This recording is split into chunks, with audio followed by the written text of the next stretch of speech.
Pemirsa, Anda kembali di Top News. Sejak resmi mendapat pelimpahan 3 kasus mega korupsi dan tindak pidana pencucian uang yang menyeret mantan Jampitsus Febri Adriansyah sebagai tersangka, Kejaksaan Agung akan segera memulai penyidikan. Di sisi lain, proses penanganan dugaan pelanggaran etik Febri sebagai aparatur sipil negara juga bakal tetap berjalan. Informasi selengkapnya sudah ada jurnalis Metro TV Joy Jones melaporkan langsung dari Gedung Bundar Kejaksaan Agung, Jakarta. Joy, Polda Metro Jaya telah melimpahkan barang bukti ke Kejaksaan Agung, dan apakah barang bukti tersebut sudah tiba di sana? Ya, Elma dan juga pemirsa, sampai dengan Sabtu malam ini, meskipun kami mendapatkan informasi bahwa pelimpahan barang bukti dan juga tersangka telah dilakukan menuju ke Kejaksaan Agung, namun hingga saat ini kami melaporkan barang bukti dan juga tersangka masih belum tiba di Kejaksaan Agung. Saat ini saya melaporkan tepat di depan pintu gerbang Gedung Bundar Jaksa Agung Muda Tindak Pidana Khusus, dan hingga saat ini pun gerbang masih tertutup, masih belum ada tanda-tanda penjagaan yang berbeda dibandingkan hari-hari biasanya. Memang hingga saat ini kami tidak bisa melaporkan dari dalam gedung tersebut atau daerah dari Kejaksaan Agung karena memang pada hari Sabtu ini Kejaksaan Agung memang tutup karena bukan merupakan hari kerja. Namun kami masih terus menunggu pelimpahan barang bukti dan juga tersangka tiba di sini untuk sama-sama kita saksikan bagaimana proses pelimpahan barang bukti dan juga tersangka tersebut. Dan pemirsa, memang kasus ini menyita perhatian publik karena juga melibatkan barang bukti yang cukup banyak dan juga tersangka yang menyita perhatian publik. Salah satunya adalah mantan dari Jaksa Agung Muda Tindak Pidana Khusus Febri Ardiansyah. Meskipun pemirsa, Febri Ardiansyah telah ditetapkan tersangka yang diumumkan tadi sore juga di Gedung Kejaksaan Agung bersama dengan Komisi 3, hingga saat ini memang Febri Ardiansyah belum ditahan.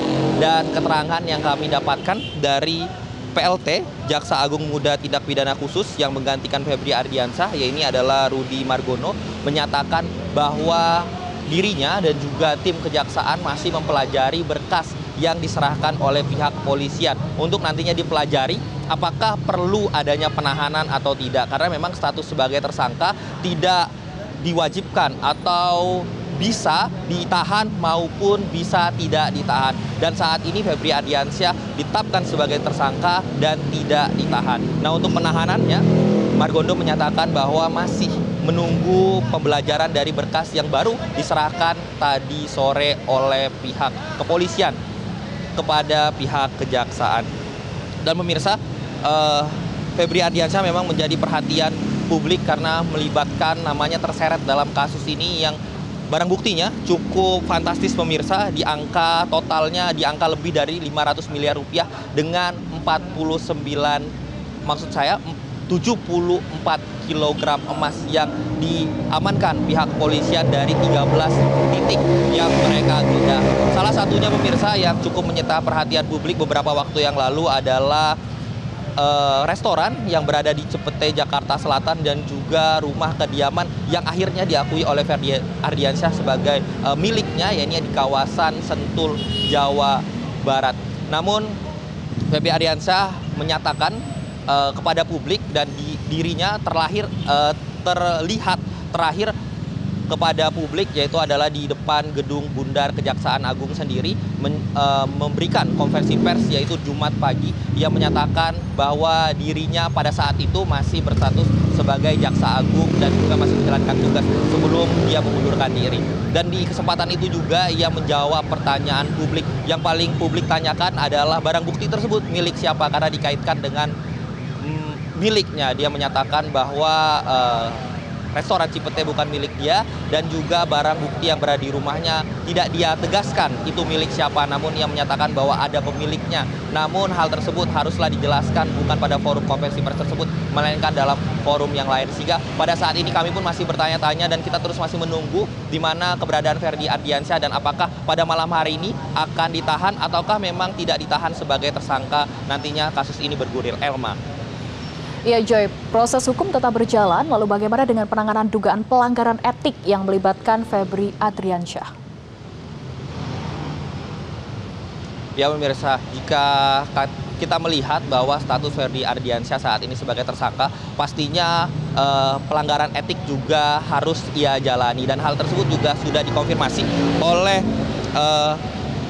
PLT Jaksa Agung Muda Tindak Pidana Khusus Rudy Margono. Pemirsa, sebagai informasi saja, Rudy Margono memang sebelum menjadi PLT juga sebagai Jaksa Agung Muda Pengawas atau Jamwas sekaligus pelaksana tugas PLT. Sehingga memang dirinya juga yang melaksanakan tugas sebagai orang yang berwenang atau pemimpin lembaga yang berwenang untuk mengawasi kerja dari anggota kejaksaan. Sehingga ia juga tadi menyatakan bahwa pelanggaran kode etik yang dilakukan akan disidangkan, namun hingga saat ini memang proses tersebut masih diagendakan untuk dilakukan proses etik yang akan dilakukan oleh kejaksaan, termasuk dilaksanakan oleh PLT Jaksa Agung Muda Tindak Pidana Khusus saat ini Rudy Margono yang juga dijabat sebagai Jaksa Agung Muda Pengawas Jaksa Agung. Pemirsa, terkait dengan status Ferdy Ardiansyah saat ini, yaitu ia masih ditetapkan sebagai nonaktif Jaksa Agung. Mengapa demikian? Karena ia ditetapkan sebagai Jaksa Agung atau sebagai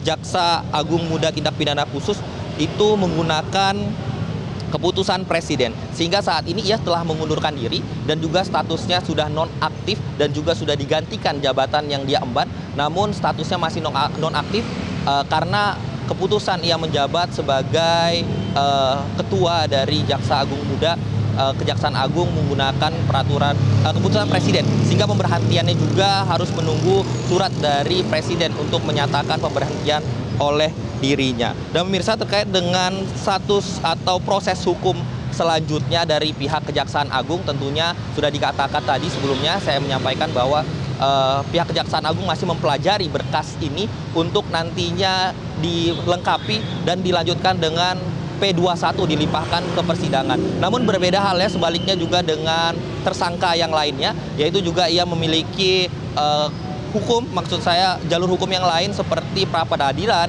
dan juga menempuh peradilan yang nanti juga dapat membela dirinya. Sehingga memang status hukum ini masih terus berlangsung dan kita sama-sama nantikan, Elma, bagaimana selanjutnya proses hukum ini.